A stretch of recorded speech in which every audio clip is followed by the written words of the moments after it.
গত যে 10 তারিখে একটা কল্যাণপুর পিএসএ মার্ডার কেস হয়েছিল, ওই কেসের তদন্তের মাধ্যমে আমরা মঙ্গল গোয়ালা নামে একজনকে আমরা অ্যারেস্ট করি এবং আমরা আদালত থেকে ওকে 3 দিনের রিমান্ড নিয়ে আসি।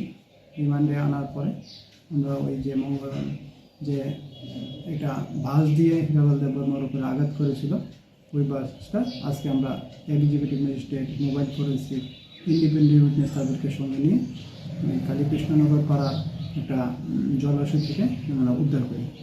আচ্ছা, আমি একাই ছিলেন।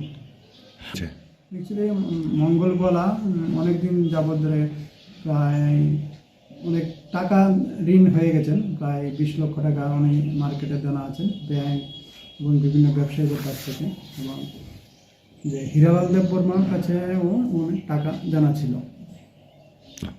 তো আমাদের জানা মতো প্রায় 2 লাখ টাকা জানা ছিল, এবং হিরালাল দেববর্মাকে টাকা ফেরত দেওয়ার কথা ছিল।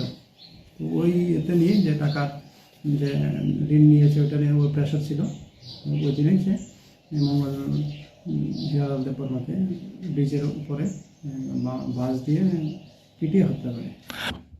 মঙ্গল গোয়ালায় পেশে এবং বিভিন্ন পাড়ায় গিয়ে রাবার স্ক্র্যাপ, রাবারের শিট কিনতাম। ওর বাড়ি কালীকৃষ্ণ পাড়াতে।